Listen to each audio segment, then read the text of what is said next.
Welcome to Unique People Stories. What is your I don't get paid enough for this moment? I used to be a counselor at a methadone clinic.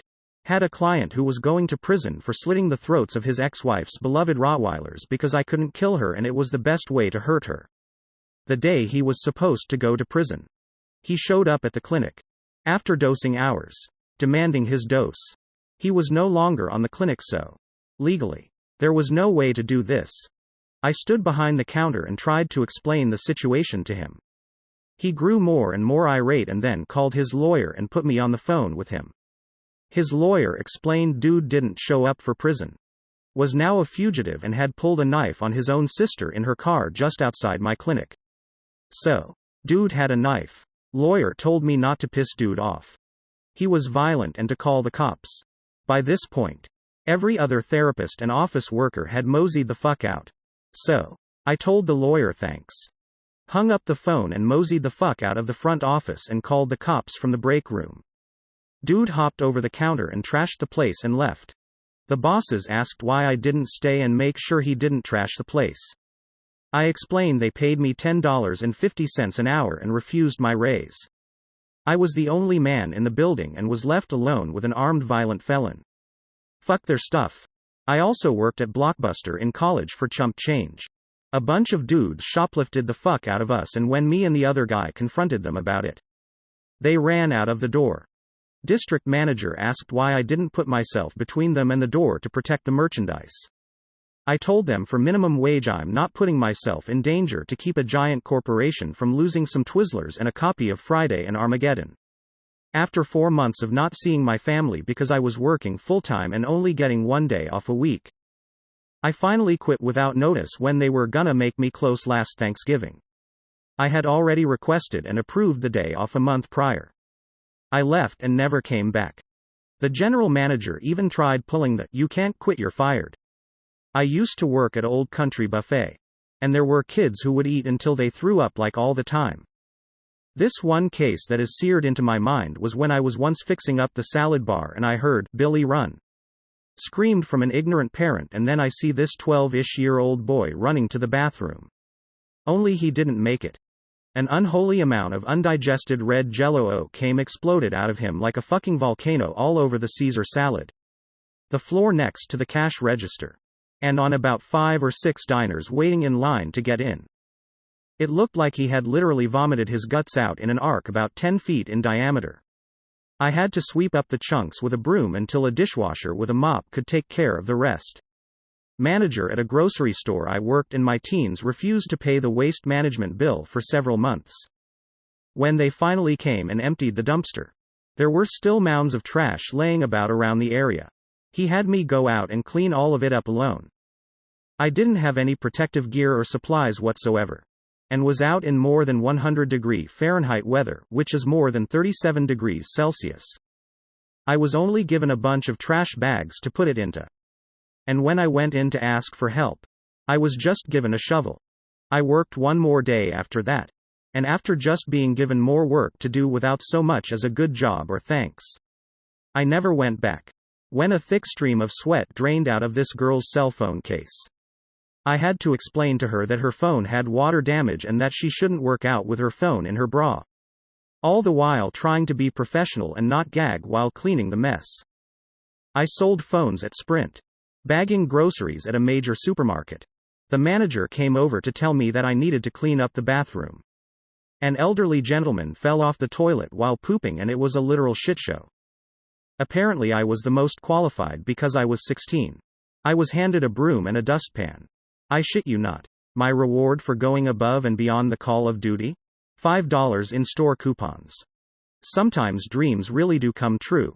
I am a fishmonger in a grocery store. We got a large number of lobsters in. Soft-shelled and already dying.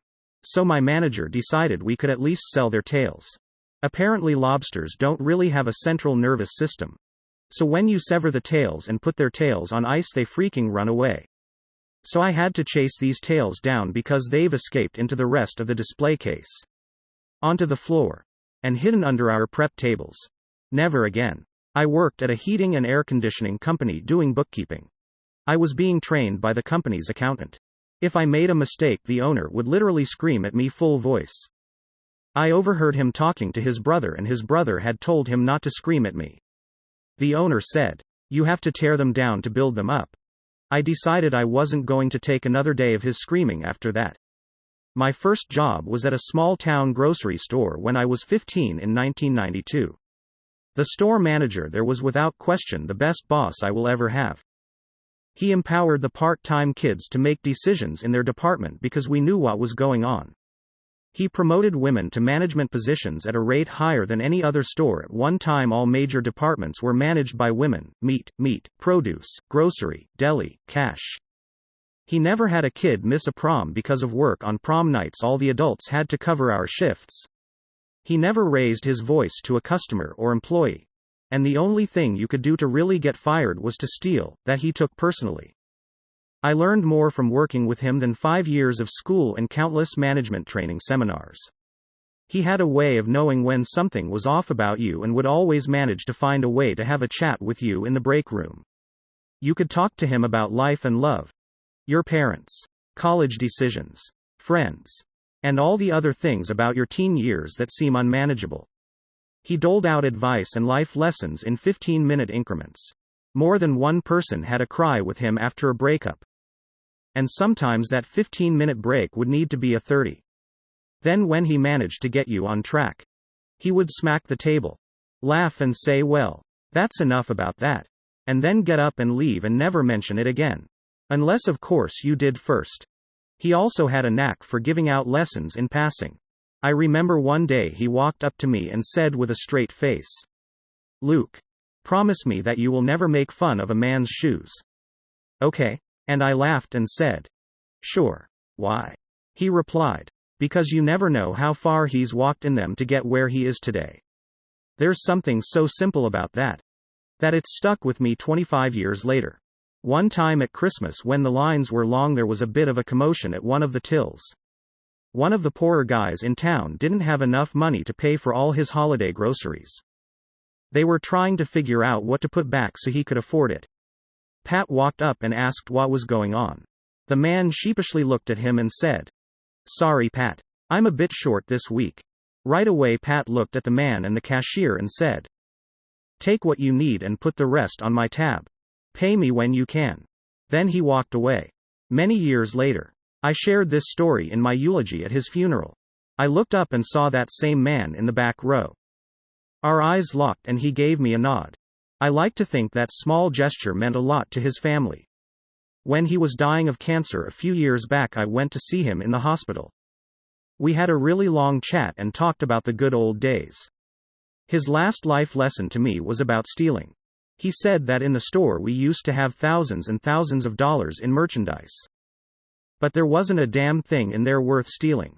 He said that there wasn't anything in there worth losing your reputation and honor for. He said, "Look at me. I'm dying here and the only thing I have left is my reputation." I said I'd try to come back and see him again and offered him my hand. He told me that there wasn't going to be any more time for another visit.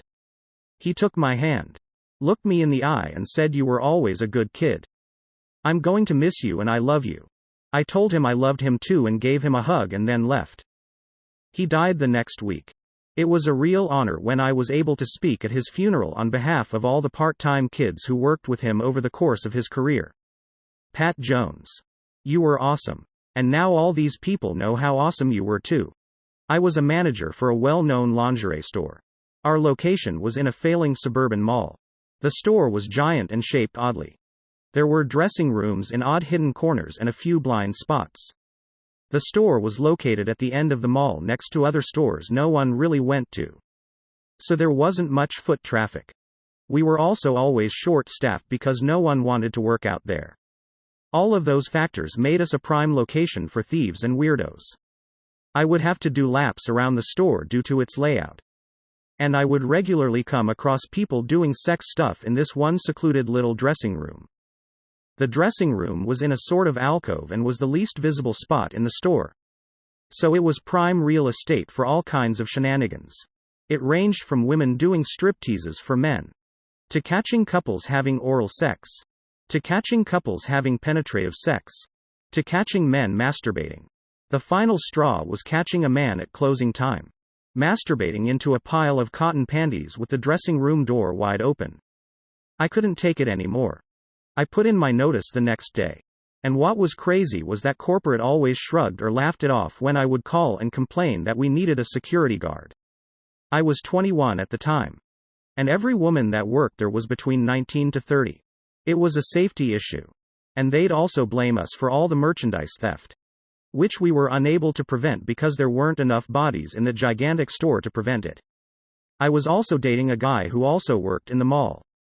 And he told me that they finally closed up that one dressing room not long after I left.